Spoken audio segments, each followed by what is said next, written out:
Estamos ahora en la segunda parte de la clase de la sesión número 3. Me gustaría que por favor alguno de ustedes pueda comenzar con la exposición, alguno de los equipos pueda comenzar con la exposición del día de hoy, con el material que han preparado. ¿Hay algún voluntario? Vamos a esperar unos 5 segundos para algún voluntario, si no, elegimos al azar.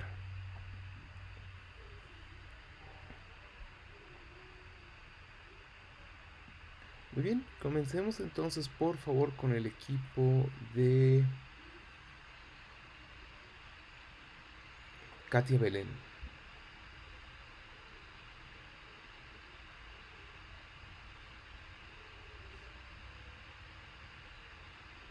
Doctor, buenas noches, perdón. Quizás no es excusa, pero me gustaría saber si es que podemos empezar después. Pasa que somos dos compañeras que estamos con COVID y la otra compañera está un poquito delicada. Así que si puede esperarnos un ratito a que ella se siente, se estabilice un poquito para poder participar, por favor, si fuera tan Lamento mucho sí, que estén doctor, así, yo soy espero la que otra se... persona que está con COVID del grupo también. ¿Usted Somos también? compañeros de trabajo y las dos estamos enfermas. Lo lamento mucho, espero que se mejore. Comencemos entonces con el equipo de Guido Céspedes, por favor. Muchas gracias.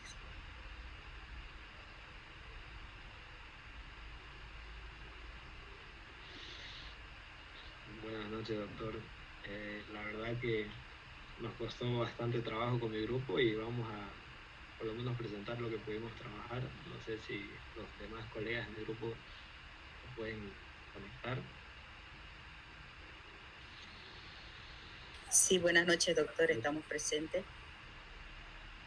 Ya otra vez me disculpo por mi internet. Sigo en el campo, estoy de vacaciones, mil disculpas. Estoy tierra adentro. Ya, y voy a intentar compartir las diapositivas, ya, si es que me da mi internet. Doctor, si fuera posible, nosotros el grupo 3 podemos iniciar igual. Muchas gracias. Vamos a ver. Licenciado, disculpe, Guido pertenece al grupo 2. Yo sugeriría si podríamos dar participación a los grupos que no han participado, si se pudiera, como ser el grupo 3 que ya está listo. Me parece una buena idea. Ahora están tratando de compartir. Veamos si avanza. Si no, pasemos al grupo 3. ¿Cómo? Se desconecta. Ahí está. Fátima Lorena está presentando. Veamos.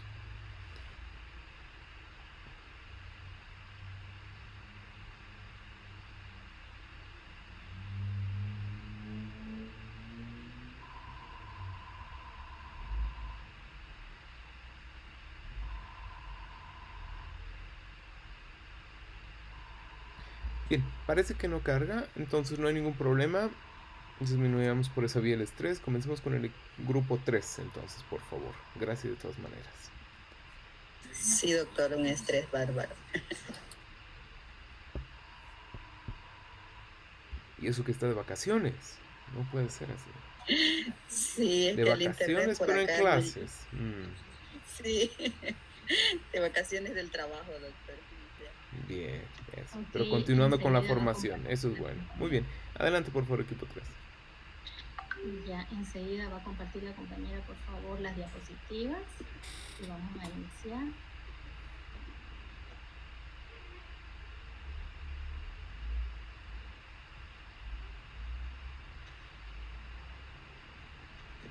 Doctor, por favor, ¿será que puede aceptar a Walter? Es de mi grupo y se salió por error de la clase. Ah, ok, está bien, que vuelva a ingresar.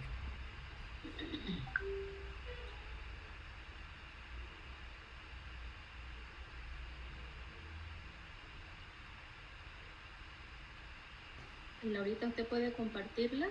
Las diapositivas, por favor. Hola, sí, eso estoy intentando, pero ya está compartiendo José Carlos, sino que se me bloqueó a mí. Gracias. Ok, vamos a dar inicio entonces. Somos el grupo número 3 y vamos a poner aprendizaje, neuroaprendizaje, problemas fundamentales, ¿no? Los integrantes del grupo, Wilber, quienes habla de Cuellar, Estefanía Centellas, Laura Alejandra Luc, José Carlos Ruedas y Adriana Montes. Vamos a dar paso a los compañeros que den inicio sobre las emociones y sentimientos. Adelante, compañero. Buenas noches, doctor. Buenas tardes, compañeros. En esta ocasión les voy a hablar sobre qué son las emociones y los sentimientos.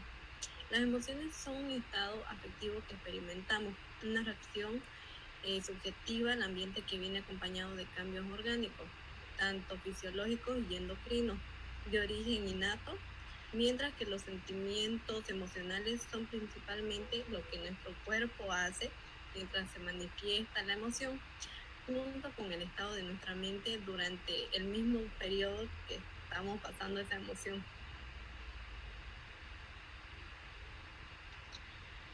Bueno, vamos a seguir con el cerebro emocional, racional y social. ¿Qué relaciones encontramos entre estos tres?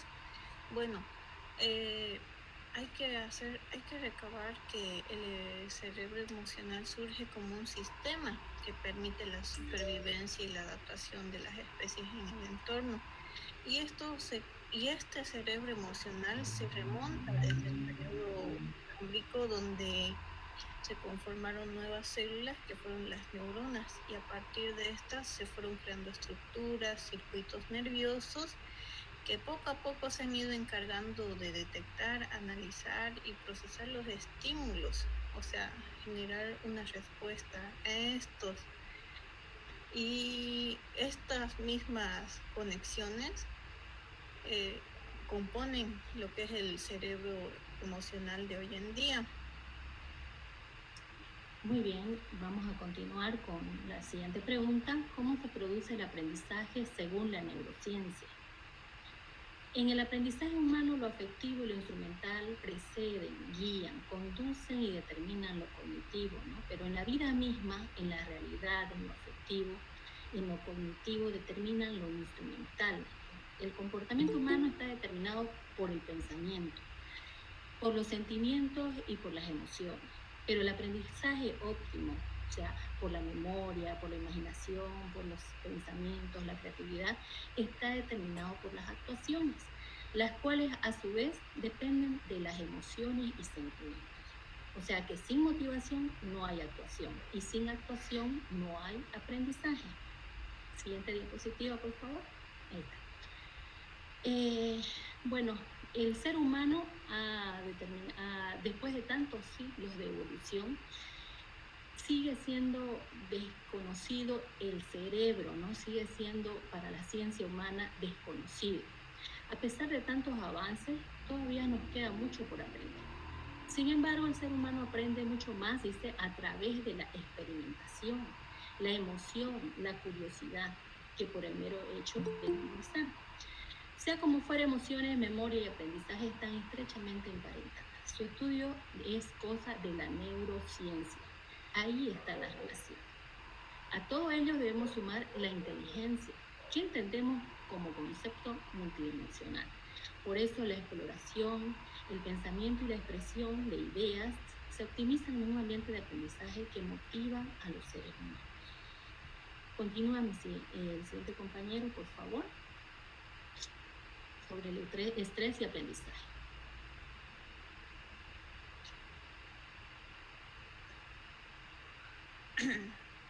Bueno, voy a seguir con el estrés y el aprendizaje. Para entender la relación que hay entre estos dos hay que comprender sus definiciones. Y en el caso del estrés, Hans Selye define que es entender el llamado síndrome de adaptación. Este síndrome puede ser descrito mediante las tres fases en el proceso de adaptación que emprende el organismo ante una situación de amenaza para su equilibrio. Y las tres fases son la fase de alarma, la de adaptación o resistencia, la terminal o de agotamiento. Y bueno, el aprendizaje, a mí la frase que más me gusta es la de Marcel Proust, en el que dice que el real viaje, el descubrimiento consiste no en encontrar nuevos parajes, sino en verlos con nuevos ojos. A esto se refiere en base a la experiencia. Entonces, La relación entre el estrés y el aprendizaje es que el estrés nos somete por diferentes fases en las que creamos experiencias y nos adaptamos a ellas. Y esto se relaciona con el aprendizaje, ya que el aprendizaje es adquirir nuevas conductas según la experiencia. Y bueno, esto también lo podemos aplicar, por ejemplo, aquí. A veces se puede presentar en el proceso de aprendizaje del alumno y es donde tiende a afectarse progresivamente su memoria. Siguiente diapositiva, por favor.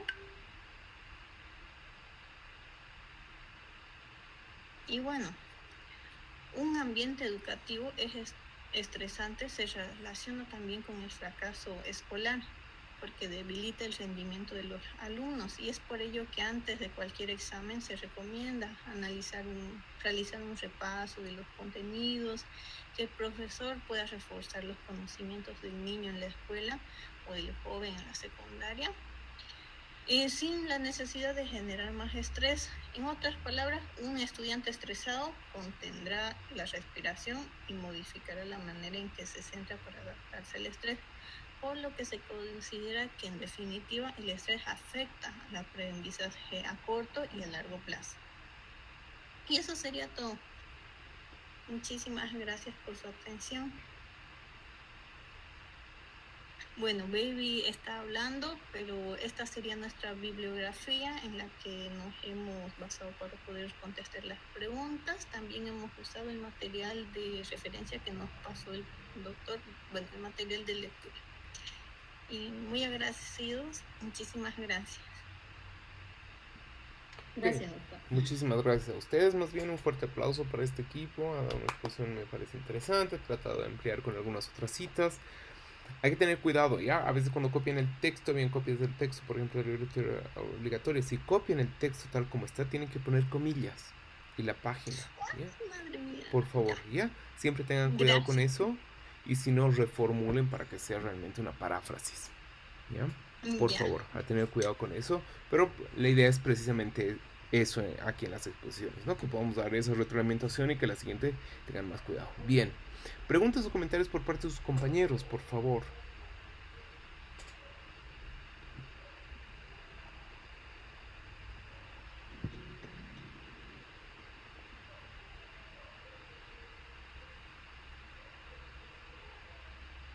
Antes que se me paralice el rostro del estrés. No. ¿Preguntas? ¿Dudas? Sí, Veamos. Adelante. Una pregunta. Sí, quería consultar a quienes expusieron si pudieron encontrar cuál es la razón fisiológica por la cual el estrés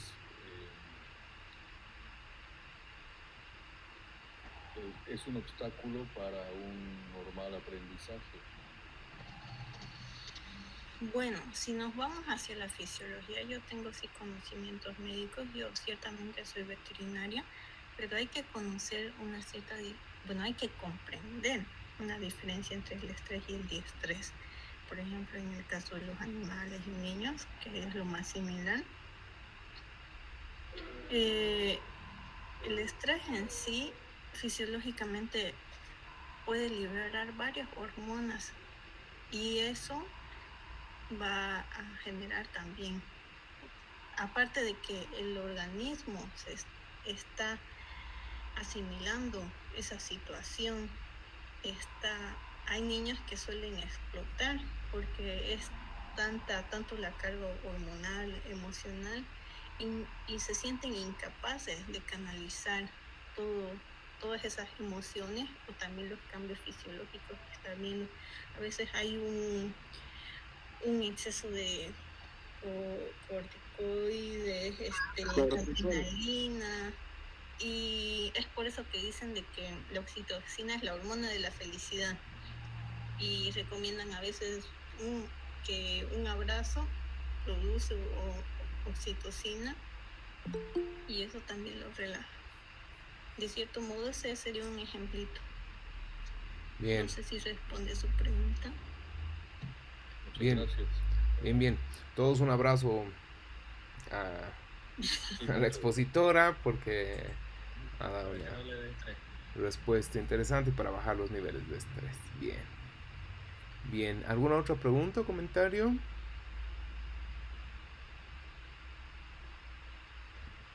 Buenas noches, doctor. Buenas Adel- noches, compañeros. adelante, Yo por favor. felicitaba al grupo porque la verdad me pareció muy interesante. Creo que cada uno de nosotros con esta técnica que el doctor está usando, bueno, en sí nos estresamos, pero a la vez aprendemos, ¿no? Y aprendemos de una manera diferente. Entonces, yo felicito al grupo porque con el tiempo, eh, creo que es la primera vez, estamos todos aprendiendo. Y no solamente estamos aprendiendo lo que es, cómo funciona, ¿no? Nuestro cerebro, una forma de aprender, sino que lo estamos practicando de una manera, me refiero a las técnicas que el doctor usa, que son técnicas de la tecnología, y cada día o cada clase aprendemos algo. Entonces, para mí estuvo bien el grupo, excelente. Y también aclaró con la respuesta que dio la compañera al último, con la pregunta que hizo el compañero, ¿no? Eso sería mi aporte. Bien, más que una pregunta, un comentario positivo además para el equipo, ¿no? También muchas gracias. Adelante. Bueno, creo que lo estamos enfocando más en el lado del estrés, la parte negativa de la relación, bueno, la parte negativa de la relación del estrés con el aprendizaje. Pero también hay personas que cuando están en situación de estrés aprenden más, ya sea, creo, a corto plazo, pero sí aprenden. No sé si a algunos les ha pasado, yo creo que más que todo en secundaria, cuando llega uno o en la universidad igual, ¿no? Pasa mucho que cuando de estudiar para un examen llega justo a la hora y le tiran una ley y saca mejor nota que otro que se preparó durante una semana, digamos, ¿no? Entonces esto se debe también a que en las situaciones de estrés hay mayor oxigenación en el cerebro. Entonces, al haber mayor oxigenación va a haber mayor retención, ¿no? de todo lo que se está aprendiendo. Entonces el cerebro tiende a ser más productivo y resolutivo a la vez. Ya, interesante, me gustaría retomar ese último comentario en dos sentidos. Uno, sí me parece positivo hacer énfasis en el doble carácter del estrés, ¿no? Puede servir precisamente por el tipo de función fisiológica que desencadena como un potenciador de respuestas, pero por otra parte, si pensamos esa capacidad en torno a los exámenes, hay que comprender la noción, sería importante el juego de la memoria y los diferentes tipos de memoria. Me parece un poco difícil de creer que alguien que estudie o dé una leída a sus textos un momento antes del examen pueda sacar una mejor nota que los otros que han estudiado con un tiempo suficiente. Pero supongamos que el caso fuera así. Aunque en realidad yo creo que sería más como suerte que motivo de la lectura reciente. Pero supongamos que fuera así. Es probable que sí el conocimiento que está poniendo en juego y que está respondiendo en el examen, que sea además un examen probablemente de contenido, ¿no? No sea tanto de razonar, sino como de repetición de contenido. Puede ser que esa persona reaccione de manera suficientemente bien en la prueba y obtenga por lo menos una nota de aprobación. El problema es cuando hablamos precisamente de aprendizaje. Ahí podemos decir que la persona ha logrado responder a un ejercicio de estrés y respuesta, ¿no? Es decir, ha habido una situación de estrés, hay que dar un examen rápido, ha leído un texto, ha respondido el examen. Examen probablemente mal planteado, ¿no? Para que funcione así. Pero bueno, ¿podemos decir que la persona ha aprendido? Vayamos por favor a la definición de aprendizaje, por favor. No, que ha memorizado, pero no ha aprendido. memorizado algo, porque no en su totalidad tampoco. Me imagino que son a grandes rasgos su aprendizaje que ha obtenido en 2 repasadas, por decirle, ¿no? Solamente una leída, yo creo, por ejemplo, en mi caso, yo una leída ya sé más o menos, analizo de qué se trata, pero no a fondo, ¿me entiendes? Correcto, vayamos a la diapositiva de aprendizaje, por favor. Bien.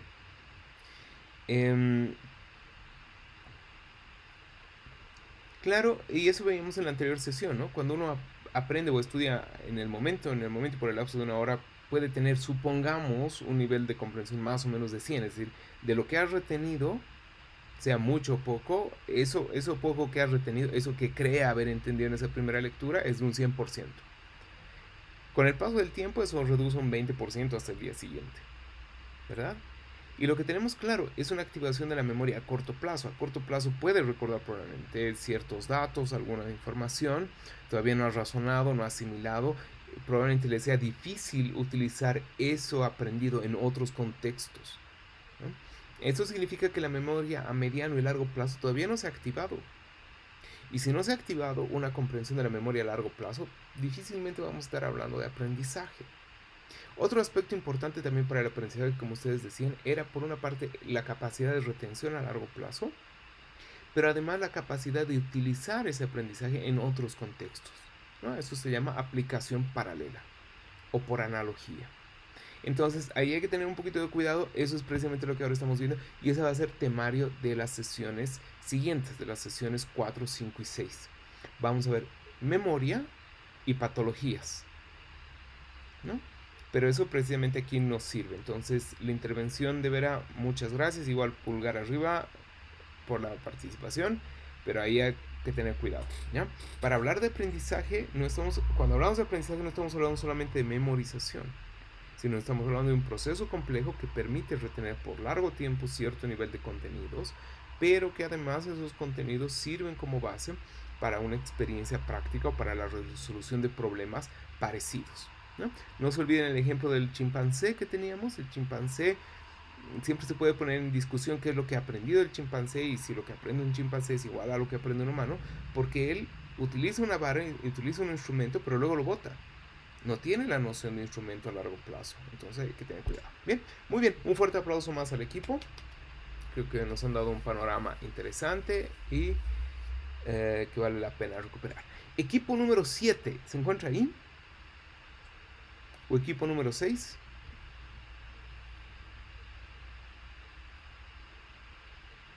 Sí, doctor, estamos nosotros. Muy bien. Presenten, por favor, su trabajo.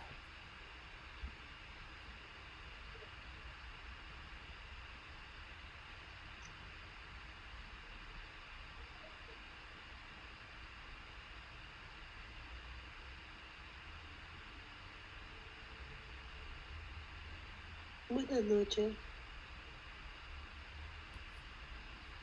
Buenas noches, adelante.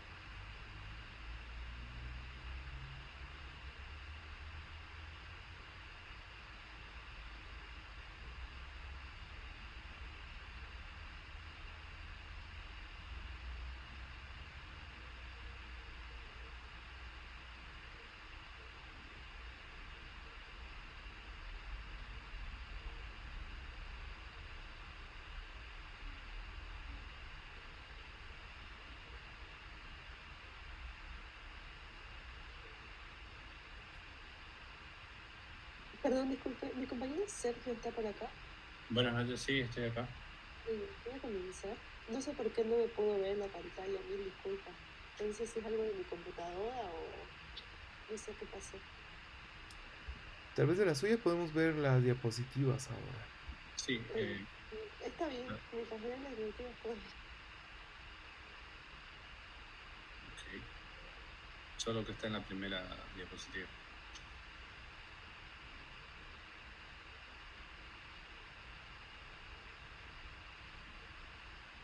¿Podrías moverla a la segunda diapositiva, Estefanía?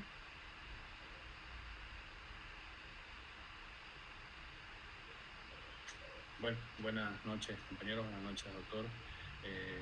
Somos el grupo 6. integramos 6 personas en el grupo. Está la compañera María Elena García, el compañero Walter Javier, Maricel Vera, mi persona, Stephanie Pinto y María Jessica. Así que nosotros hemos tratado de responder a las preguntas que se nos han dado y vamos a dar paso a eso. La siguiente, por favor.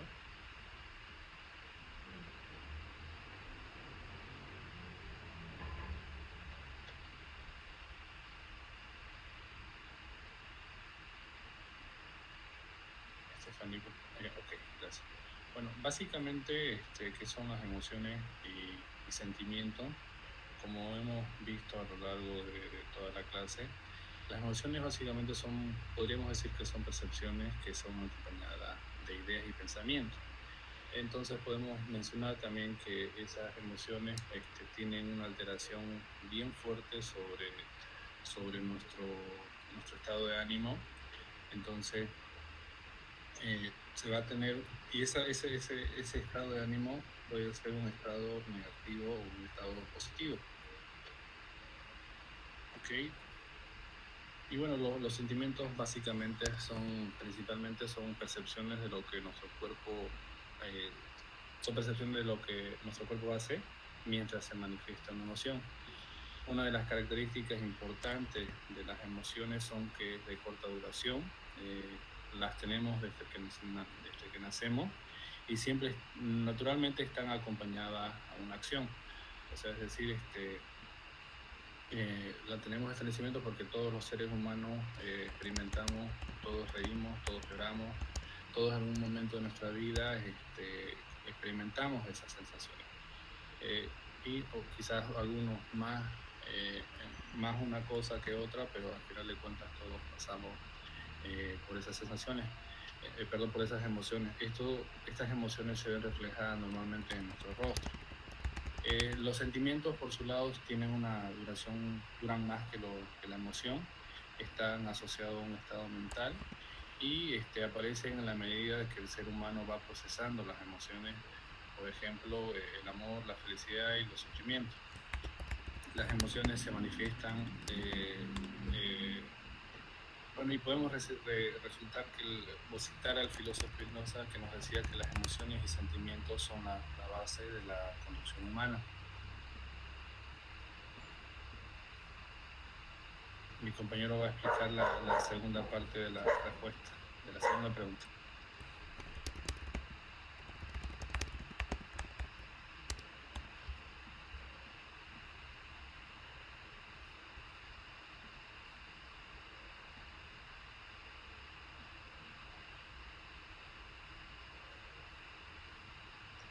Perdón, se me congela la pantalla cada vez que proyecto la diapositiva grande.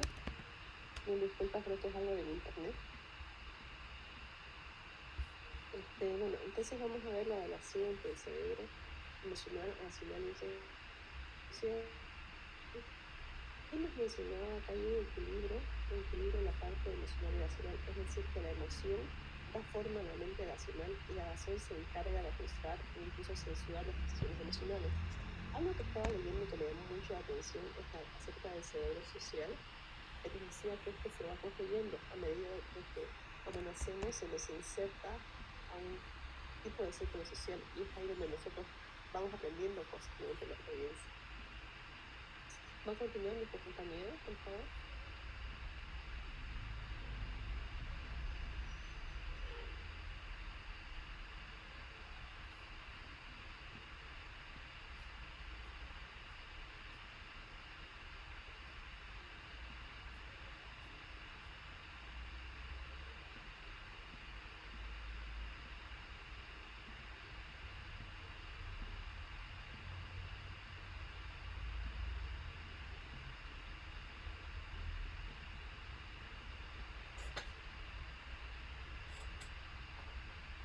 Perdón.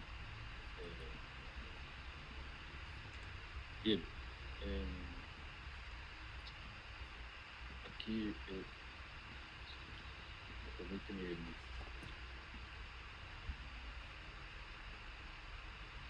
un momento, por favor.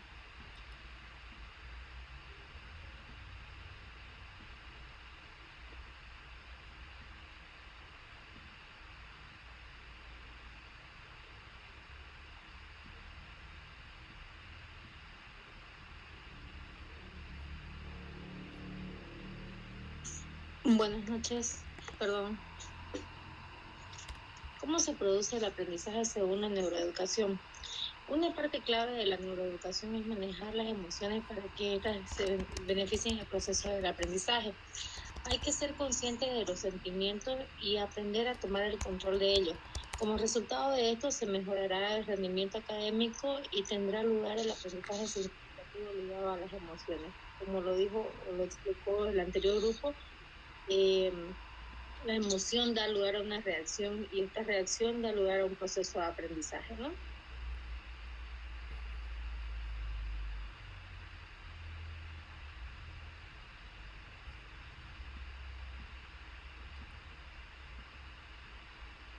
La siguiente diapositiva, por favor, Estefania.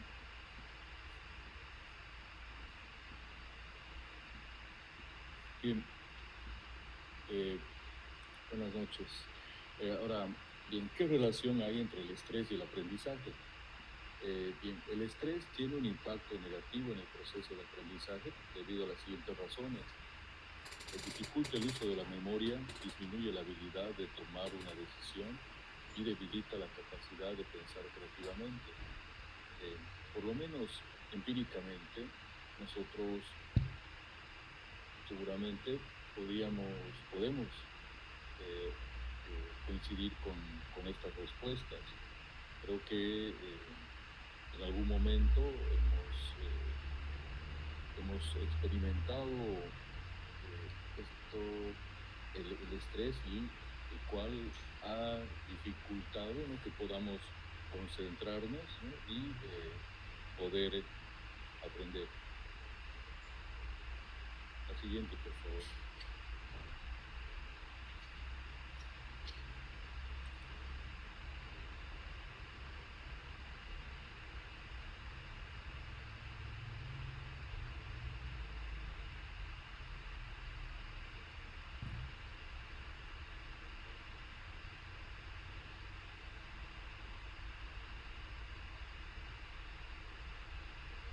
Bueno, básicamente eso sería, doctor, lo que hemos podido, hemos intentado responder a las preguntas que se nos han planteado y bueno, estamos abiertos a cualquier sugerencia, crítica, constructiva que nos pueden hacer. Muchas gracias.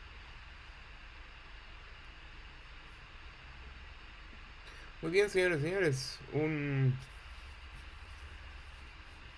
aplauso al equipo. Me gustaría escuchar comentarios y preguntas por parte de sus compañeros. Adelante, por favor.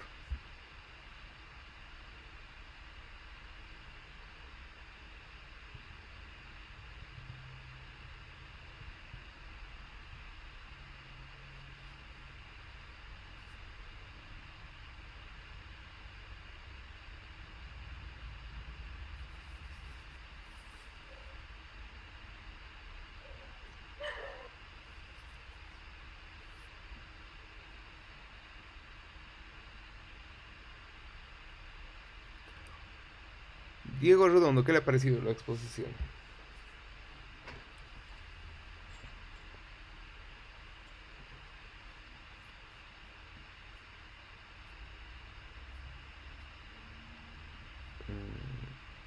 No está. Roxville, ¿qué le ha parecido a usted? Buenas noches. Primero creo que ha habido muchas interrupciones, lo que de alguna manera ha disipado nuestra atención, como ya va a continuar, entonces creo que eso ha sido lo que personalmente me ha distraído los espacios de compañero a compañero. Por otro lado, en cuanto al contenido de la información, creo que estaba claro, conciso, y bueno, esos dos puntos que ha destacado más la explicación de mis compañeros. Bien, muchas gracias. ¿Qué dice Royete Borja?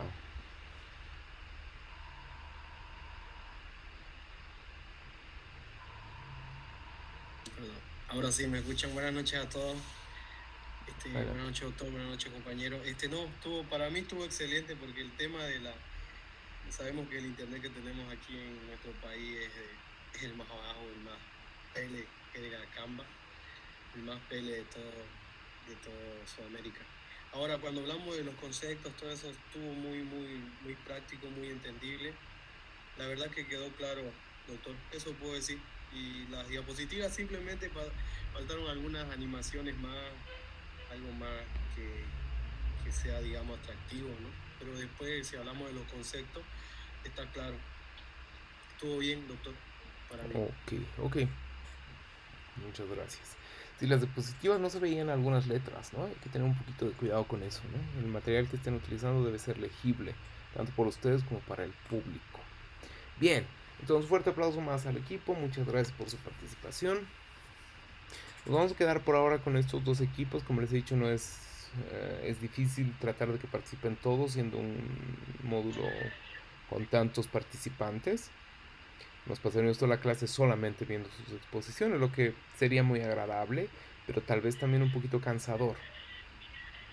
No obstante, sí, vamos a cambiar un poquito las estrategias de exposición para las sesiones 4, 5 y 6. Adelante, señor Céspedes. Gracias, doctor. Quería dar una opinión acerca de las exposiciones. Adelante. Y también del trabajo que hicimos nosotros con el grupo 2, que esta vez no tuvimos oportunidad de exponer, pero seguramente más adelante sí.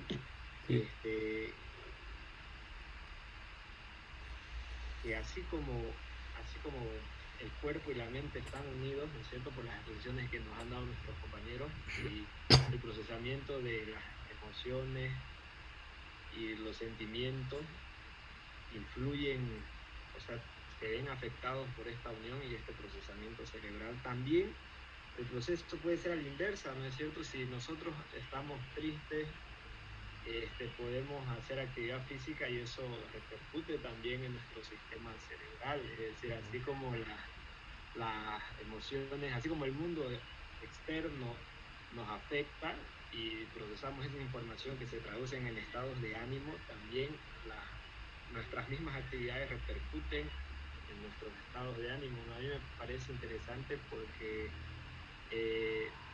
es atrayente la idea de que uno puede dominarse a sí mismo, ¿no? Porque pareciera que nosotros sencillamente somos producto de todo lo que nos sucede, pero a lo mejor y podemos controlarlo. Gracias, doctor. Correcto, muy bien, muchísimas gracias, un buen aporte.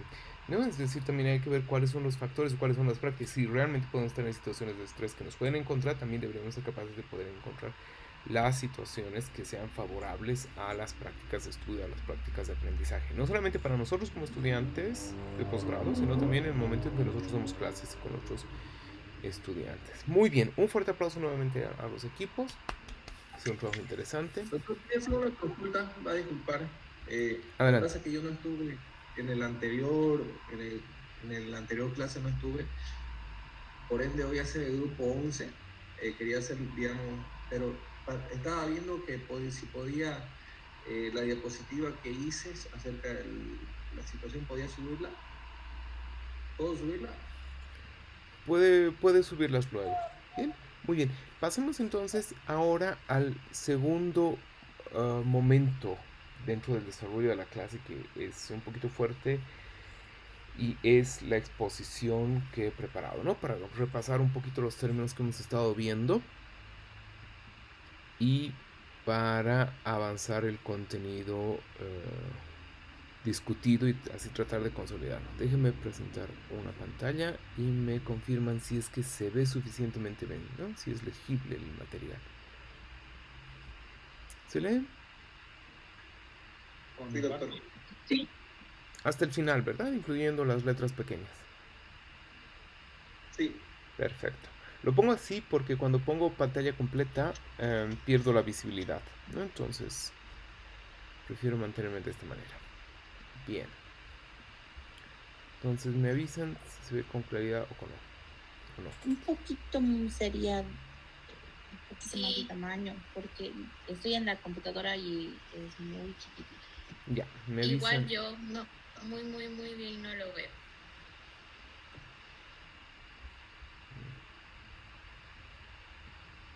Creo que es mejor si le hacemos zoom en la pantalla. ¿Ahora se ve un poquito mejor? Para que se vea.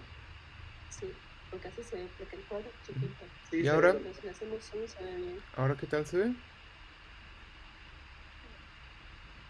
¿Mejor? Sí, se ve. Sí, se ve todo. Muy bien. ¿Qué es esto? ¿Qué creen que sea eso? ¿Una escala de emociones? Ya, pueden ser las Eso de emociones. emociones, Ya, ¿qué tipo de emociones tendrían ahí? felicidad, Tristeza. miedo, Tristeza. Miedo,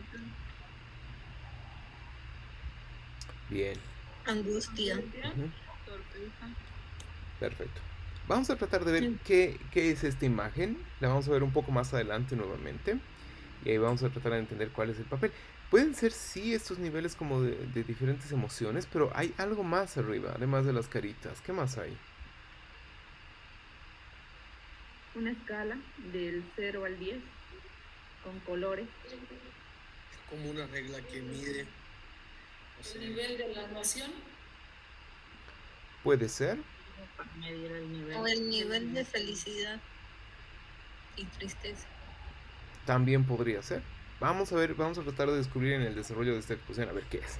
Por favor, es válido, si no exigido, que ustedes me vayan interrumpiendo, haciendo preguntas, dando algunas acotaciones. Procuren que las acotaciones sean breves para, claro, mantenernos todos atentos y para que la exposición sea dinámica, para que no sea solo un monólogo.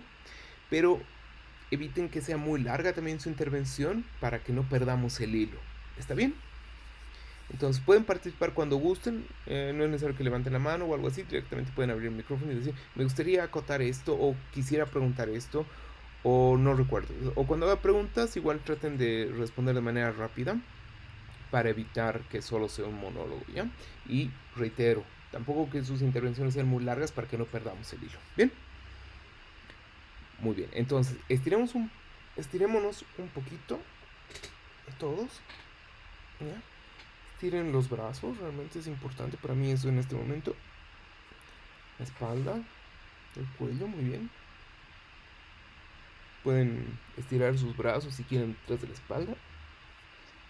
Muévanse. Sé que tal vez están un poquito cansados, ¿no? Deben tener seguramente una jornada laboral larga. Bien. Entonces, estirémonos un poco. Sin descansarse naturalmente, ¿eh? ¿Mejor? ¿Qué tal? Mejor, ¿no? Bien. Ahora sí. Vayamos para adelante. ¿Bien? Conocimiento previo. Este es importante. Ustedes han mencionado en sus exposiciones y es un autor muy referido en varios textos. Y este es René Descartes, ¿no? René Descartes es un filósofo que está dentro del periodo denominado como racionalismo, ¿no? Era uno de los grandes racionalistas, filósofo francés de formación jesuita, que se dedica en especial a la aritmética, a la matemática en general. Luego se dan aportes importantísimos en la geometría. De hecho es el conocido como el fundador o el descubridor de la geometría analítica. Y es también uno de los grandes metafísicos dentro del racionalismo, ¿no? Metafísica, él de hecho denomina uno de sus escritos Meditaciones Metafísicas, considerando por metafísica aquella rama de la filosofía que se encarga de las preguntas primeras o de las preguntas últimas, es decir, ¿por qué hay algo? ¿Por qué existen las cosas? ¿Para qué existen? ¿No? ¿Y qué cosas existen? Es lo que después vamos a conocer más o menos con el nombre de ontología, es decir, estudio de los entes, estudio de lo que existe, estudio de la realidad, por decirlo así. ¿Bien? Entonces, esta metafísica es la pregunta por las causas primero. ¿Cuál es la primera causa de las cosas? ¿Y qué cosas existen? Descartes va a comenzar haciendo dos críticas importantes. Por una parte, una crítica a la autoridad, ¿no? Recuerden, hemos hablado del traje del rey, del traje del emperador, donde todos decían, todos los inteligentes ven, y todos decían, sí, los inteligentes vemos ese hilo invisible que en realidad era nada, ¿no? Entonces Descartes va a pensar de alguna manera que cuando la ciencia trata de apoyarse siempre en la tradición, en lo que han dicho los maestros, el maestro ha dicho, tal autor ha dicho, este otro autor ha dicho, comienzan a crearse confusiones en el conocimiento. Piensen un poquito cuando ustedes tratan de sacar las citas, de pronto dicen, bueno, ¿y a qué autor vamos a utilizar? Y la pregunta de pronto se convierte por el autor y ya no la pregunta por el tema. Entonces hay que tener mucho cuidado de reemplazar autores por temas.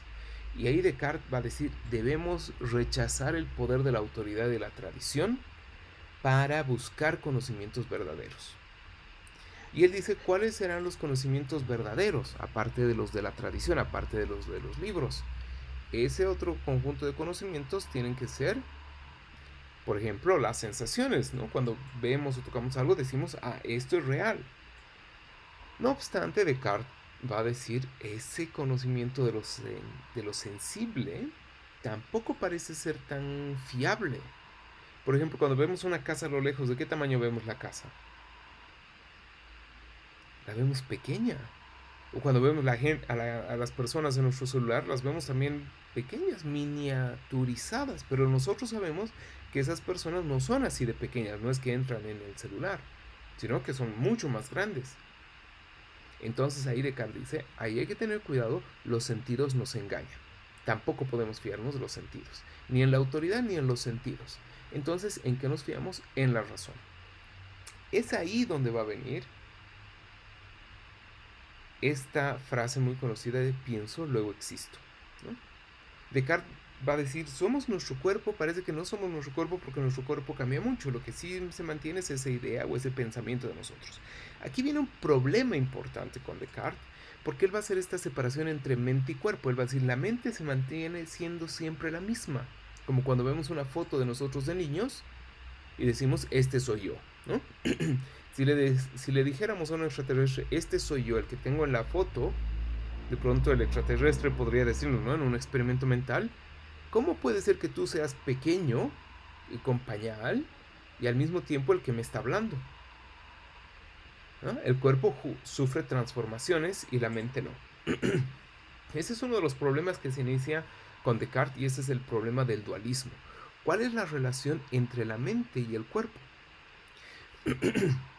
Descartes va a tratar de dar una respuesta. Él va a decir, el cuerpo es como una máquina autónoma y eso que llamamos alma es esa mente que se mantiene siempre siendo la misma. Solamente tienen un punto de conexión y es la glándula pineal. Eso ha sido muy discutido al mismo tiempo que aceptado, porque Descartes al mismo tiempo fue uno de los grandes propiciadores de la anatomía. Se considera como uno de los descubridores, por ejemplo, del sistema circulatorio. Porque Descartes realizó varias autopsias, o por lo menos se sabe que participó en autopsias. Esto va a ser importante porque va a marcar uno de los caminos, por ejemplo, de fundamento de la psicología. Cuando Descartes dice pienso y luego existo, quiere decir lo siguiente. Para que yo sepa que existo, para que me dé cuenta que estoy existiendo, debo haber pensado en algo. Cuando pienso, hay alguien que piensa y ese alguien soy yo. Así, por más que la realidad fuera falsa, por más que fuera un cerebro en la cubeta, lo que es verdad es que yo existo. ¿Y cómo me doy cuenta de eso? Cuando reflexiono sobre mis pensamientos, cuando me doy cuenta que estoy pensando. Ese va a ser también uno de los inicios de la psicología. Descartes va a ser además uno de los fundadores de la psicología en ese sentido, porque la psicología va a ser un estudio de estas ideas primarias que tenemos en la mente. Descartes va a decir que hay ideas que provienen de los sentidos, como los colores y los sabores. ¿Cómo sabemos qué sabor tiene un helado? Pues cuando lo probamos. ¿Cómo sabemos qué diferencia el color verde del rojo? Pues cuando vemos los colores. Pero los entes matemáticos o los entes de fantasía provienen de otra manera, provienen de el trabajo de la mente por sí misma. Como cuando unimos un cuerno y un caballo y tenemos un unicornio, como han dicho, ¿no? Pero ¿qué pasa con los números? Los números, que son iguales para todos, para todas las culturas y para todas las edades, parece que son innatas, dice Descartes. Es decir, están ahí desde siempre, están en la mente desde siempre. Eso va a fundar el camino dentro de la psicología denominado como introspeccionismo. Entonces la psicología va a tener como uno de sus principios este estudio de las ideas de la mente. Claro, muchos no van a estar de acuerdo con Descartes y van a decir, esas ideas matemáticas también deben haber provenido de alguna experiencia. Entonces ahí la psicología comienza a ampliarse un poco más. Y lo que se trata de hacer es de buscar ideas elementales, ideas básicas. Por eso es que investigadores como el alemán Wilhelm Wundt van a comenzar a elaborar laboratorios de psicología, ¿no? Wundt va a ser uno de los padres de la psicología moderna, casi contemporánea, porque va a comenzar a hacer ese trabajo de introspección por la mente. Entonces va a decir, ¿qué es lo que está pensando mi mente en este momento? Yo les hago esta pregunta a ustedes. Mientras estoy exponiendo y tratan de prestar atención, ¿en qué más están pensando? ¿O han logrado concentrarse solo en lo que estoy exponiendo?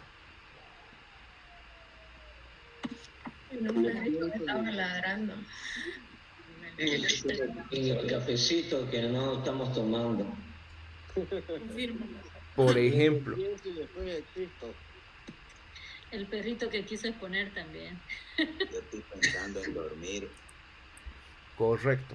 Esto es interesante porque fíjense que su conciencia es capaz de realizar actividades, por decirlo así, conscientes o primarias. Quiero atender a lo que dice. Pero de pronto hay un conjunto de otras funciones u otras ideas que están también paralelamente ocupando atención. El cafecito, quiero dormir, ese perro que ladra, mis hijos que corren por allá, qué estará haciendo mi pareja, tengo que pagar las cuentas, mañana tengo tarea, etc. ¿No? Esas otras ideas que podemos llamar como preocupaciones y demás están dando vueltas también dentro de la conciencia. Por eso es que para este primer campo de la psicología va a ser importante tratar de comprender estos elementos de ideas y cómo se organizan entre ellas. Por eso gran parte de este trabajo de psicología introspectiva va a tratar de analizar las percepciones, memorias, pensamientos que tienen los pacientes o las personas en general para tratar de reducir a los elementos primarios. Otro aspecto interesante también en esta vía es que se enfatiza que la mente no solamente tiene procesos conscientes, sino también procesos inconscientes, es decir, no voluntarios. Ustedes podrían decir, no voy a atender más que a la exposición y el cafecito lo dejo para después. Pero de pronto viene la idea, aunque ustedes no quieran. Y ahí viene ese problema, esa tensión, que es la dimensión inconsciente. Eso también ha sido estudiado, por ejemplo, por el psicoanálisis.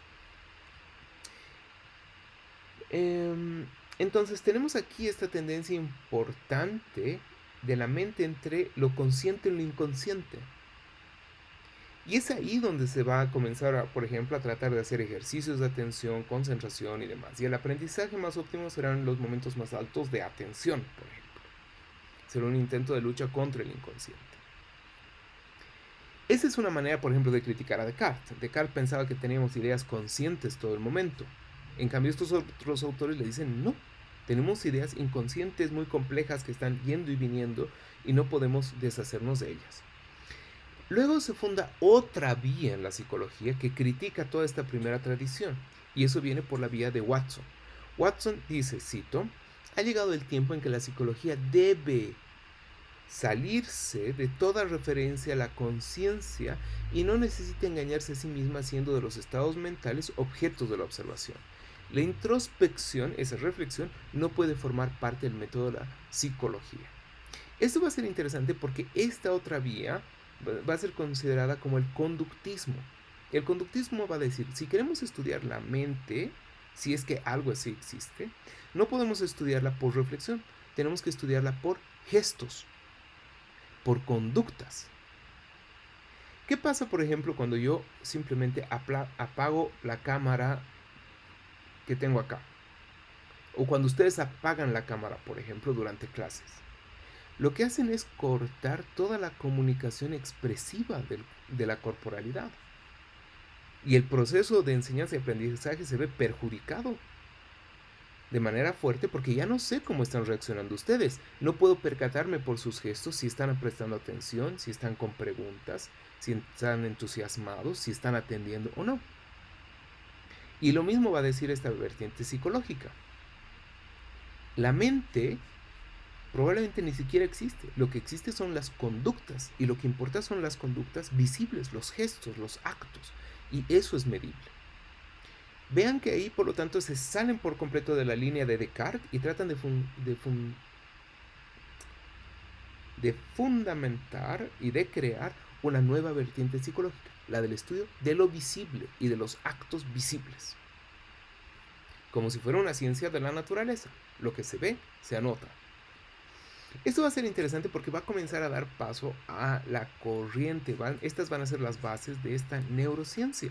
Porque la neurociencia va a decir, no necesitamos estarnos preguntando qué pienso o qué siento. Lo que hay que analizar es lo visible. Y por una parte tenemos la conducta. Y por otra parte tenemos los procesos mentales. Lo que van a decir, por ejemplo, en esta vertiente cognitiva, es que lo que hay que estudiar son los procesos fisiológicos que permiten esos estados mentales. Gracias a qué tenemos esas ideas conscientes y esas ideas inconscientes. No es importante decir qué es la alegría o qué es la tristeza. Importa describir qué procesos fisiológicos ocurren cuando nos sentimos alegres o tristes. Por eso la psicología cognitiva, que se desarrolla a partir de 1950, va a proponer describir las estructuras y los procesos mentales que se vinculan a los estímulos ambientales y a las respuestas de los organismos. Dejando de lado las descripciones de mente, dejando de lado la descripción de vivencia y demás. Así van a surgir las ciencias cognitivas, como los neurobiólogos, en relación con la computación y la lingüística. Lo que se van a hacer luego, ya más tardíamente, es un nuevo estudio de la conciencia, pero que va a llevar a problemas complejos como el del cuarto de Mari, que vamos a ver más adelante.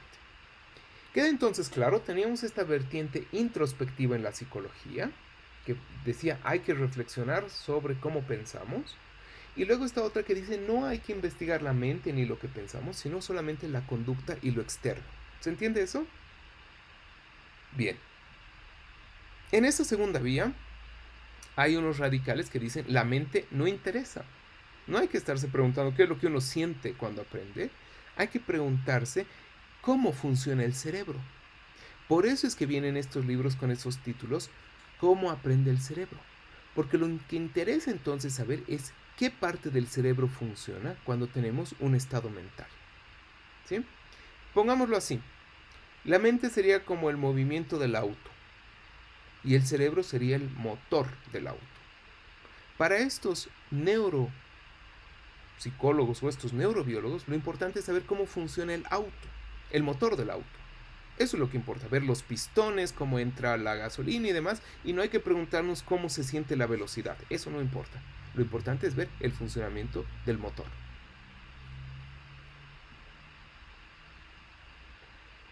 Y es aquí donde precisamente viene esta ampliación de los estudios de Descartes. ¿Por qué? Porque comienza a estudiarse el cerebro como una máquina, es decir, como un conjunto complejo de genes y de neuronas determinadas por genes, mediadas por la experiencia. Aquí entran términos importantes como evolución, selección natural y demás, y comienza a establecerse esta pregunta sobre si las funciones mentales pueden ser estudiadas científicamente. Por ejemplo, como se estudian otras funciones del cuerpo. Lo que interesa entonces son el mecanismo del cerebro que permite explicar funciones mentales. Y de hecho la mente va a ser definida como funciones del cerebro. Esto es interesante porque eso significa que el cerebro es como una máquina, por decirlo así, como una computadora, que genera programas, como ahora el Google Meet, y ese Google Meet vendría a ser como la mente. Y estos neurobiólogos dicen, esa mente no hay que estudiarla, hay que estudiar cómo funciona el hardware de la computadora, llamada cerebro. Sabemos, aquí hay una cita, sabemos que el sistema nervioso representa lo último en términos de la evolución de la materia viva, la máquina más compleja que nos ofrece la naturaleza y que de sus componentes, así como de la forma peculiar en la que estos se organizan e interactúan, es de donde emerge la mente. El deslinde entre lo mental y lo cerebral ya no es justificable. Esa es otra postura. Hay quienes afirman que la mente es el cerebro casi, y ahí hay una discusión teórica importante. No nos vamos a quedar mucho en ella porque sé que ya es un poco tarde para varios. Igual van a tener todo este material para volverlo a leer. Lo que sí me interesa aquí señalar es este punto. Son estos aspectos de aportes de las neurociencias. Y uno de ellos es esta definición de aprendizaje. El aprendizaje, según estos neurobiólogos, es el proceso por el cual adquirimos nuevos conocimientos, y la memoria por aquel que retenemos conocimientos a través del tiempo. Aquí viene el problema importante. ¿Qué es lo que se entiende por aprendizaje? Lo que se va a entender por aprendizaje es la consolidación de nuevas sinapsis, de nuevas redes mentales. Eso es el conocimiento. La consolidación a largo plazo de redes neurales. Veamos las partes del cerebro que ustedes ya han estudiado, ¿no? Tenemos los hemisferios y las cortezas. Tenemos esta parte llamada cerebelo. Esto está en el material que les he dado, así es que no me voy a detener a explicarlo. Solamente para repasar. Tenemos estas partes llamadas cisuras, ¿no? Que es lo que quedan entre las circunvalaciones, eso amarillo, por ejemplo. Tenemos las cortezas premotora y motora, que esas están ligadas, por ejemplo, al movimiento voluntario. Y tenemos esta parte de núcleos base que forman parte del sistema límbico. ¿Qué papel juega el sistema límbico con lo que han visto? ¿O dónde apareció el sistema límbico en las lecturas que han desarrollado? Siempre han estado ligadas a las emociones. Correcto. Muy bien. Ahora vamos a ver eso. Como pueden ver, este sistema límbico está en el centro del cerebro. Entonces es, por decirlo así, como la avenida principal por donde pasan todas las conexiones y los mensajes. Y por eso las emociones van a ser importantes. Porque como se producen en el centro del cerebro, gran parte de las transmisiones y comunicaciones neurales activan o son activadas por esa comunicación. Bien. Lo que se ha denominado como cerebro emocional es precisamente este sistema básico que permite la supervivencia y la adaptación de las especies a su entorno. Esta parte de nuestro cerebro se ha desarrollado hace 500 millones de años antes de Cristo. Por eso se le considera también como la parte más antigua del cerebro. Y esa parte la tienen inclusive los reptiles. Por eso también en algunos libros se denomina como el cerebro reptiliano, ¿ya? No tiene que ver con teorías de conspiración ni nada, ¿ya? Ni con reptilianos, ovnis, no tiene nada que ver con eso, sino con los reptiles. ¿Ya? Perdón, doctor, Sí. Disculpe que lo interrumpa. ¿Qué zona es esta? ¿La zona límbica o la zona posterior? Límbica, es la parte básica del cerebro, sí. Ah, ya.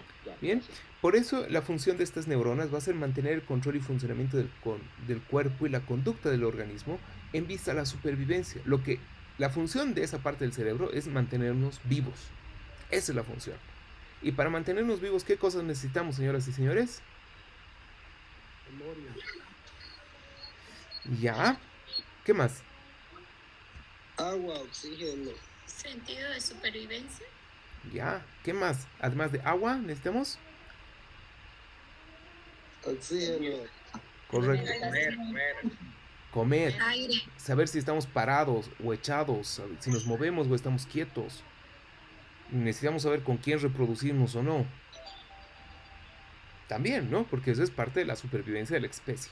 Entonces todo eso está ligado a esa dimensión básica. Y por eso va a generar respuestas emocionales necesarias, ¿no? Esto es lo que se encuentra precisamente detallado en este gráfico.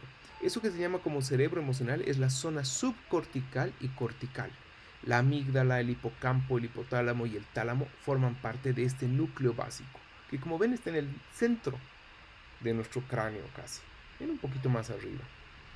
Y es la encargada precisamente de la supervivencia. En cambio tenemos la parte cortical, que es la parte superior, que va a estar ligada a la parte prefrontal o al neocórtex.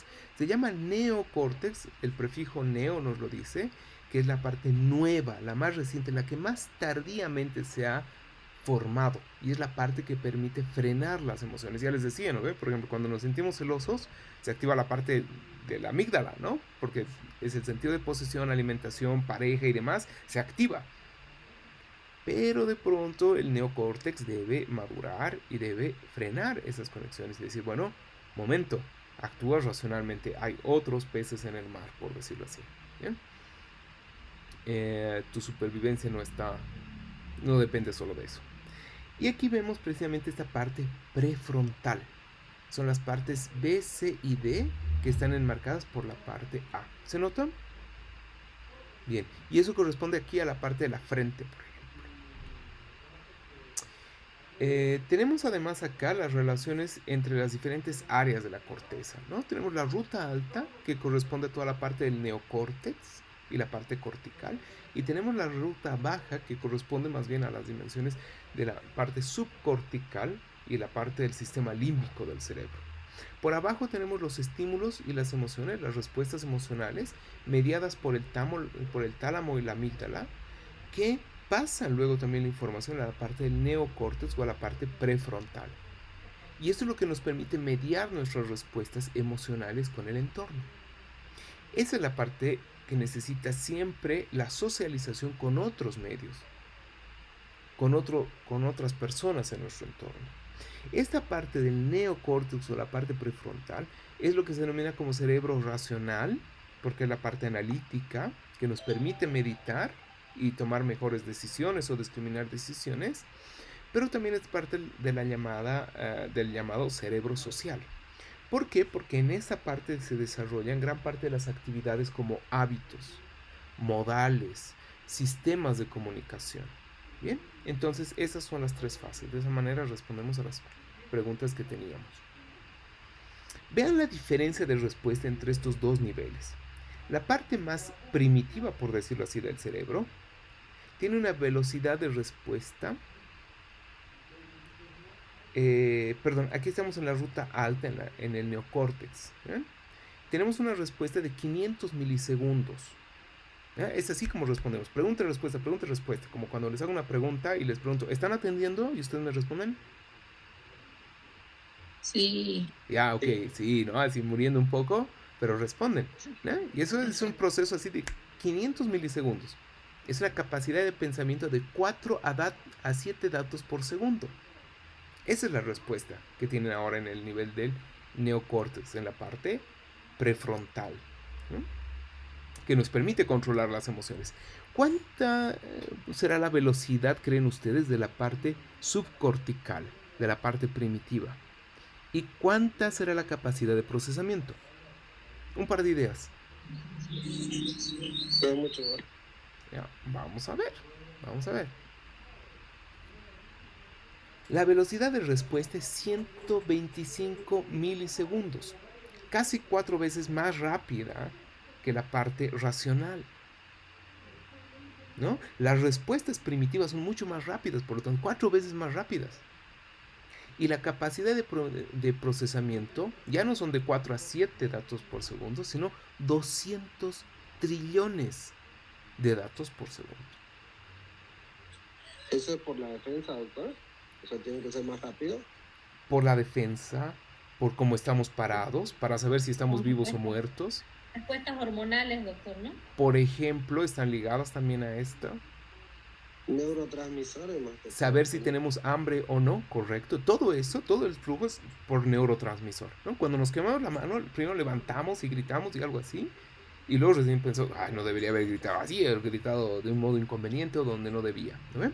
Por eso es que tenemos esta respuesta, por decirlo así, asincrónica, sincompasada, no siempre acompasada, ¿no? Necesitamos como un momento para volver a pensar, ¿qué es lo que he vivido? ¿Por qué me he enojado así? ¿O por qué me he reído tan alto? ¿No? Entonces, esa es la tendencia que tenemos. Piensen ahora mismo, ¿no? Su cuerpo de pronto les dice, vámonos a dormir. Y eso les está diciendo 4 veces más rápido que lo que su cerebro puede decir, debo atender, ¿no? Y es una tensión constante entre la dimensión de requerimiento orgánico y las decisiones voluntarias. Y esa es una tensión fuerte que nosotros como educadores debemos saber responder el momento de dar clases. Pensar, ¿cómo puedo activar a mis estudiantes? ¿Ahora qué van a hacer? ¿Cómo van a trabajar? ¿Bien? Eso. Entonces, por eso es interesante comprender esta doble dimensión. Doctor, disculpe, claro. En lo que estamos analizando, en lo que estaba usted explicando, también vimos el video, ¿no? Donde dice de que los estudiantes hasta los 20 años ellos recién empiezan a desarrollar la parte prefrontal, ¿no? Ujú. O sea que por eso no obedecen, ellos no atienden, son tercos, son espontáneos, se podría decir, y hay que ver la forma como docentes de tranquilizar o de poder transmitirle el conocimiento de alguna u otra forma, porque ellos no quieren entender, porque así como usted dice, no está desarrollado esta parte del cerebro, son unos descerebrados. Correcto. Más o menos. Más o menos, valga la síntesis como juego de palabras. Eso, sí, ¿no? Es decir, está allí la parte del cerebro, lo que falta son las conexiones, las sinapsis. ¿No? Hemos visto que están las neuronas, pero estas se conectan por sinapsis. Cuando un bebé nace, eso hemos visto en la primera infografía, tiene millones de conexiones sinápticas y millones de neuronas. Pero luego viene el proceso llamado de poda, es decir, se eliminan varias de esas conexiones. Cuando bebemos mucho, cuando fumamos mucho, cuando tenemos golpes en la cabeza, cuando no dormimos bien, altos niveles de estrés, quiebran esas redes neuronales, esas redes sinápticas. Y ahí, naturalmente, sufrimos neurodegeneración. Lo mismo ocurre en la vejez. Es un proceso neurodegenerativo marcado, constante. Y lo que debemos hacer precisamente en estas etapas sensibles, a lo largo de toda nuestra vida, pero en especial en estas etapas sensibles, es reforzar la creación de estas sinapsis. Y para eso se requiere autocontrol y ejercicio, buenos ejemplos y demás, ¿no? Estos jóvenes, claro, están con el impulso, así 4 veces más rápido, su cuerpo les está diciendo 4 veces más rápido lo que su mente consciente puede actuar, 4 veces más rápido, hey, aliméntate, hey, descansa, hey, trata de mantener la especie, ¿no? Procrea, ¿no? Busca pareja, pelea, y demás, ¿no? Su organismo está lanzando 4 veces más rápido esa información y ellos no pueden todavía manejarla, pero hay que ayudarles a manejar, y esa es gran parte del aprendizaje. El aprendizaje, por lo tanto, significa también esta autorregulación de los procesos orgánicos o involuntarios por parte de proyectos socialmente organizados, por ejemplo, ¿no? Entonces, por eso yo considero que la noción de aprendizaje dentro de neuroeducación debe ser siempre amplia y no solamente dedicada a la explicación del cerebro como organismo de supervivencia, sino a la organización de la convivencia social. Bien, muy buena referencia. Ahí tenemos la amígdala. Como ven, la amígdala pasa por todas partes, es decir, la amígdala está en el centro, en un lugar privilegiado, y siempre se está comunicando, ¿no? Y la parte prefrontal trata también de mantenerla. Tenemos esa imagen que ustedes han visto en el material, que es de este cerebro, ¿no? Que está mirando una serpiente y se asusta, la amígdala registra el peligro, ¿no? Es decir, el tálamo primero recuerda dónde está, ve su entorno, demás, después la amígdala registra el peligro y dispara una reacción física, libera hormonas, hay secreción hormonal y hay una red sináptica que comienza a actuar rápido.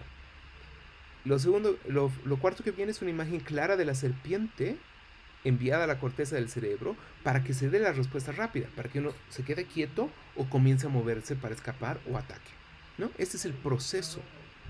Y eso pueden cambiarlo con cualquier otro objeto.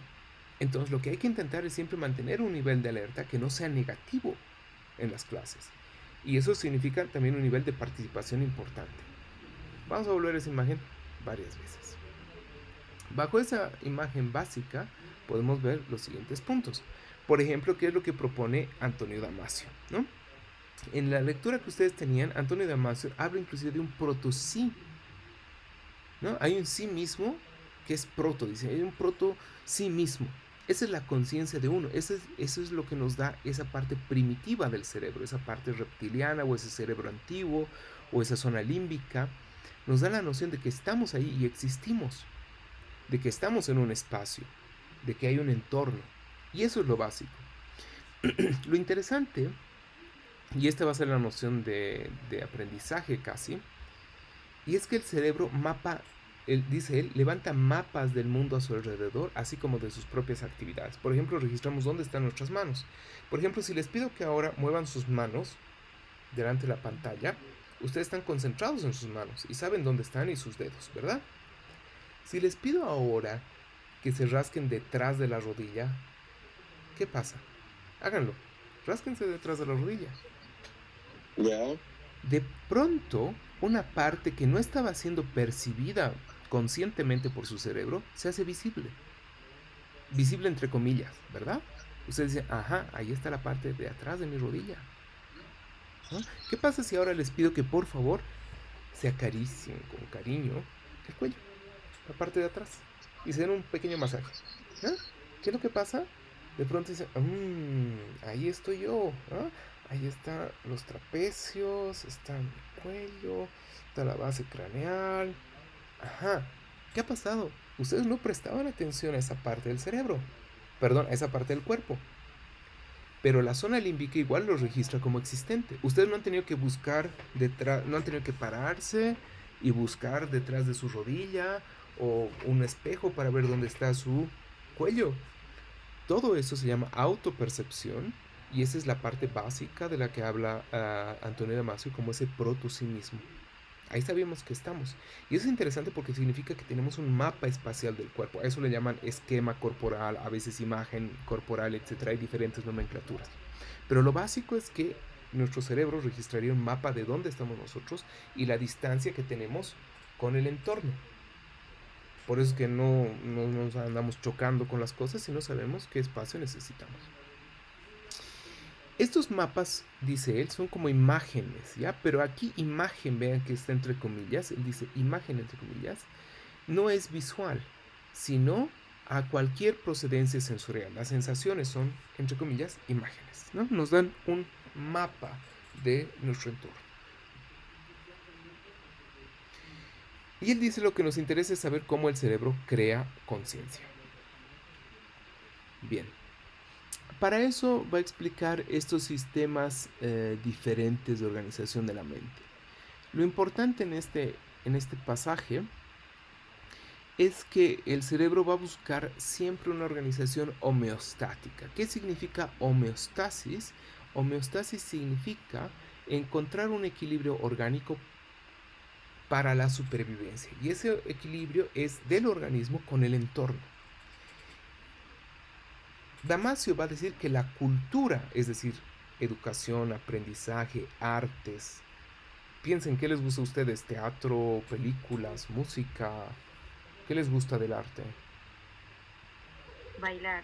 Bailar, ok, perfecto. Todas esas expresiones culturales son formas que nuestro cerebro y nuestro organismo también ha creado para mantenerse sobreviviendo en el entorno, porque nuestros entornos no solamente son entornos orgánicos y biológicos, ¿no? No somos como una planta que interactúa directamente con el entorno, sino que además podemos interactuar socialmente. Nuestro revestimiento es social y eso es lo que hay que considerar cuando hablamos de supervivencia humana. Por eso es que el aprendizaje es tan importante. Tenemos entonces estas partes con respecto al cerebro, con la mente consciente e inconsciente. El cerebro social entonces es toda esta dimensión que permite regular las funciones interpersonales. Ahí aparecen las emociones, porque las emociones son parte de esta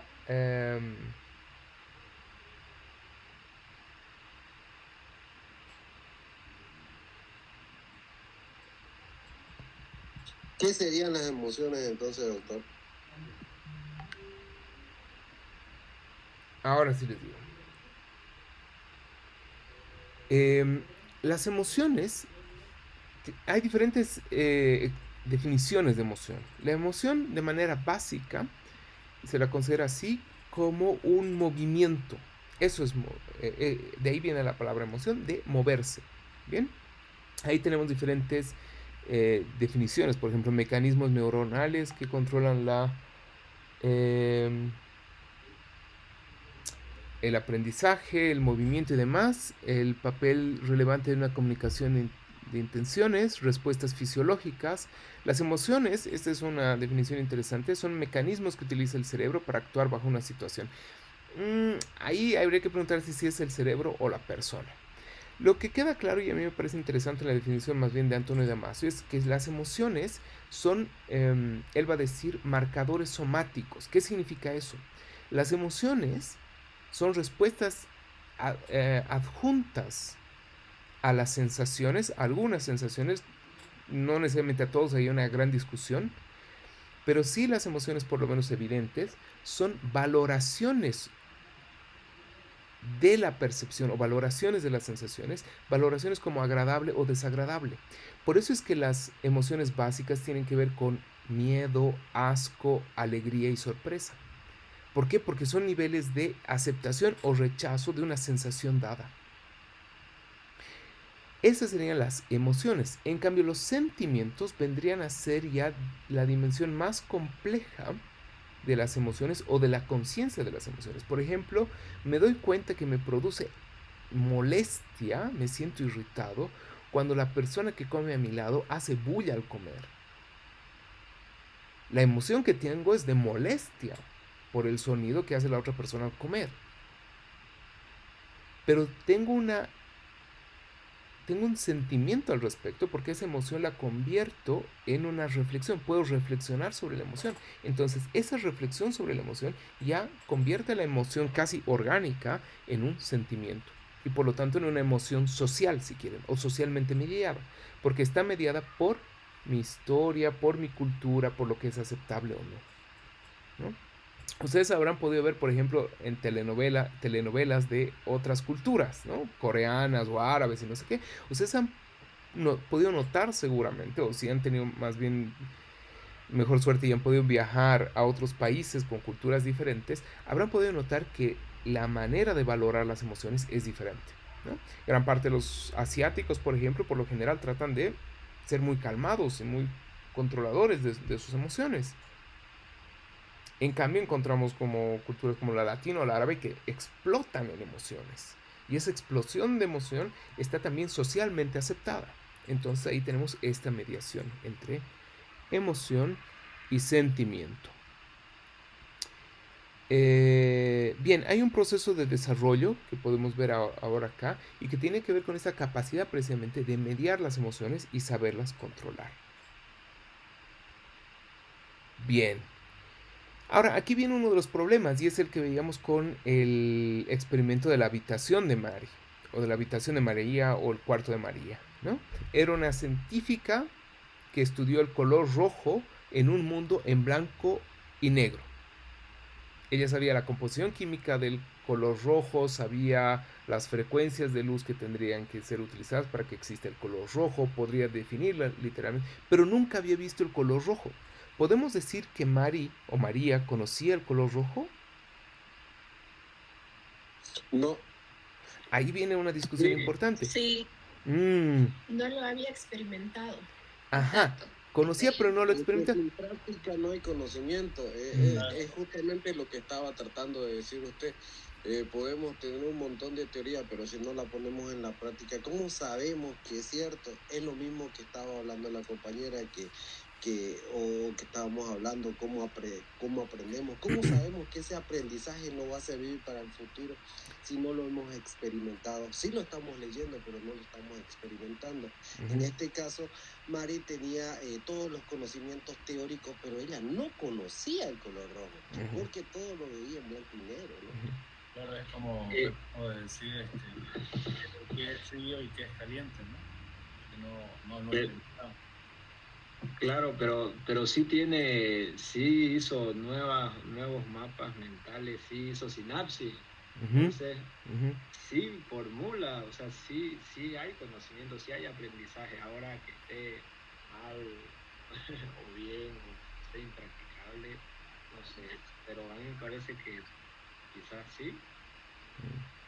Oye, Turgosón decía René Descartes. Pero ¿cómo sabes que sí conocía el color rojo si era el cuarto en blanco y negro? Lógicamente ella estudió, pensaba lógicamente cómo era el color rojo, pero no lo conocía, ¿cierto? Porque no lo había visto, no lo conocía. Claro, pero los colores igual son una percepción, ¿no? O sea, no soy muy adentrado en el tema, pero sé, digamos, que hay una escala de colores que varía según la vibración. O sea, tiene su intensidad de la luz, pero sabemos que existen los colores porque lo hemos visto. Claro, pero por ejemplo el perro ve en blanco y negro. Es que son abstracciones, creo yo. Es más, los animales ven en blanco y negro, ¿no? Y ahí viene el problema. Es decir, doctora, la veterinaria. No, Los de animales hecho, ven en algunas especies ven en amarillo y azul y algunos grises, dependiendo de la especie. Diferentes frecuencias, porque ven incluso más color que los humanos. Exactamente, hasta pueden sentir la temperatura de los colores. bien. Entonces, vemos que aquí el problema, uno de los problemas fuertes es precisamente la definición también de conocimiento. ¿Qué pasaría ahora con nosotros? Nosotros a veces parece que nos ocurre lo inverso, ¿no? Es decir, tenemos las emociones, sentimos las emociones, pero a veces no podemos describir su conexión causal. Eso es lo que los otros neurobiólogos han tratado de hacer, tratar de explicar esa dimensión de causalidad, cuáles son las causas que permiten que uno sienta tal emoción. El problema es que ellos dicen, no es necesario definir la emoción.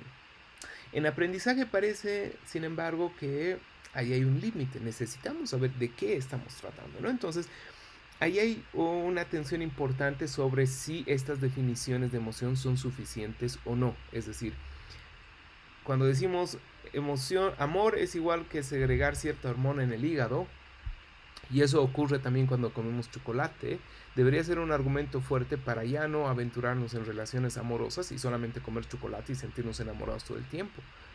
Pero ocurre lo contrario.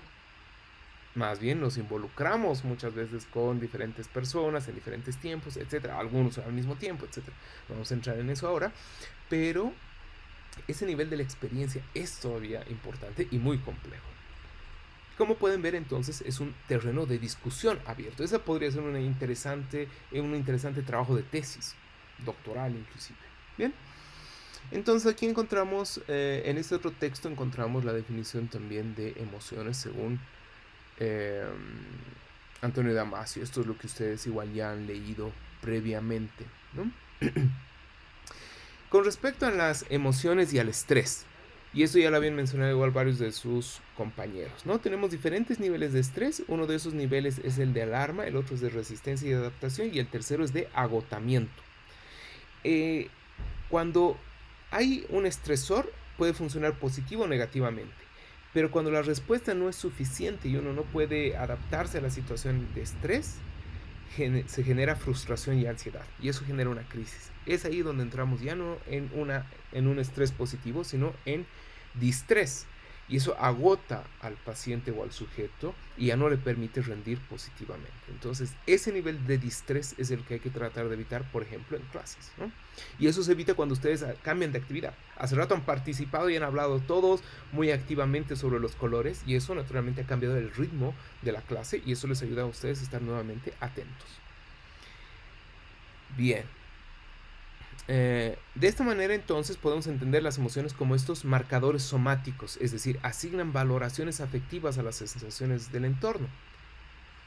Y esas son precisamente las funciones básicas como el miedo, enfado, tristeza, felicidad, asco y sorpresa.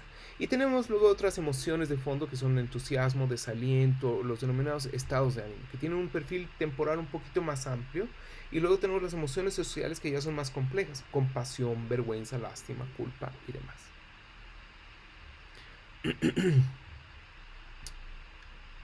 Bien. Entonces ahí hay que tener mucho cuidado de no generar situaciones de demasiado estrés para los estudiantes, sino retos interesantes que puedan ellos eventualmente resolver, que nosotros podamos estimar que puedan resolver, y permitirles además siempre una conciencia completa de sus emociones, ¿no? Para generar además una mejor sociedad. Bien. Hasta ahí, señores y señores, entonces, el repaso del material. Tareas. Y con esto cerramos. Para el siguiente lunes, no para este miércoles, van a tener el tiempo de este miércoles, deben hacer primero un trabajo individual. Eso es una infografía despejando neuromitos. Cada uno de ustedes debe aclarar 5 neuromitos en una infografía. ¿Qué es una infografía? Es esto que ven aquí a un ladito. Es como un afiche que tiene más imagen que información. La información es básica. Casi como una caricatura o un cómic.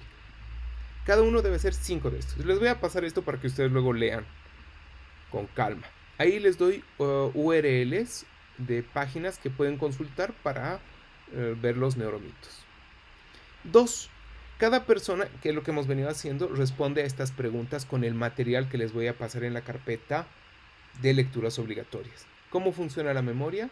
Conceptos de cerebro, mente y persona. ¿Y quién es el sujeto del aprendizaje? Entonces ustedes realizan la lectura como siempre hemos hecho y van a tener tiempo luego para trabajar por equipos. El siguiente trabajo es este. Deben leer este libro, El Ágora de la Neuroeducación. Deben leer el capítulo 6 para todos y el capítulo 7 para todos. Luego vienen propuesta en acción. Esas propuestas en acciones, cada equipo elige una propuesta en acción y nos explica en la clase. El capítulo 6 y 7, repito, es para que todos leamos. Y a partir del capítulo 8 son como experiencias. Entonces cada equipo elige una de esas experiencias, capítulo 8, 9, 10, etc. Y nos expone qué es lo que ha leído ahí, ¿no? Vamos a hacer una ronda de participación.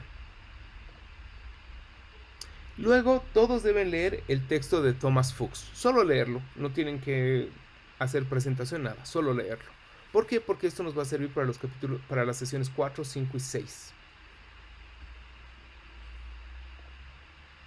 Hasta ahí. ¿Alguna pregunta? Disculpe, doctor, ¿todo ese material lo va a enviar al grupo? Sí, todo esto lo van a tener para el grupo. Una pregunta, Sí. disculpe, la infografía que tenemos que hacer, o sea, tenemos que hacer 5 infografías entonces. Puede ser una infografía con los 5 neuromitos. Ok, listo, gracias. De nada. ¿Alguna pregunta más? ¿Y ese material en la infografía, dónde debemos subirlo al Drive? Sí, van a tener una carpeta igual que la anterior vez, donde dice subir al Drive para las trabajo de la segunda y tercera semana. Disculpe, Sí. la actividad que hicimos hoy, la presentación que hicimos Ujú. hoy, igual hay que subirla. También van a subir en la carpeta de segunda semana que voy a habilitar después de esta sesión. Perfecto, gracias. Doctor, ¿el plazo máximo para subir estas tareas hasta cuándo? Hasta el siguiente Lunes. domingo. Domingo, porque el lunes ya tenemos la clase. El miércoles no hay clase, ¿cierto? No, el miércoles tienen tiempo para avanzar todo esto. Ya. ¿Alguna pregunta más? Doctor, ¿y esa tarea de la propuesta en acción que tenemos que elegir en grupo, lo tenemos que hacer en la clase el lunes? ¿Eso va a ser en clase o...? Vienen con todo el material leído y el día lunes en esa clase les voy a dar una hora para que se organicen con equipos, como siempre hemos hecho. Mantenemos la metodología. Esta propuesta en acción. Sí, Perfecto, gracias, doctor. de nada. Una consulta, perdón, creo que no entendí bien. El día miércoles no vamos a tener clases. Les he dicho desde la primera sesión que justo voy a estar en tránsito aéreo, entonces esa sesión la vamos a retomar en otro día. Ah, ya, voy a disculpar, es que No se preocupe, para eso estoy. Gracias. ¿Alguna pregunta más? Excelente. Entonces, muchísimas gracias por su atención. Voy a estar subiendo el video a la plataforma. Sé que de pronto parecen muchas lecturas, pero son breves. Ya saben que siempre dosifico, ¿no? Entonces lo que van a hacer es leer con calma durante esta semana y el día lunes conmigo vamos a trabajar y vamos a tener la explicación más. ¿Está bien? Muy bien, señoras y señores. Entonces, espero que la clase de hoy les haya agradado. Han participado todos muy bien. Les agradezco mucho a ustedes por su participación. Les deseo linda noche y muy buena semana. Gracias, igualmente. Hasta luego, doctor. Buen viaje. Gracias. Hasta luego, buen viaje. Que tenga buen viaje. Gracias. Una consulta, doctor. ¿Hasta qué hora podemos subir el documento de hoy? Lo de hoy les voy a dar todavía plazo hasta el miércoles. Oh, perfecto. Gracias. Listo, de nada. Hasta luego. Hasta luego, Luis. Hasta luego.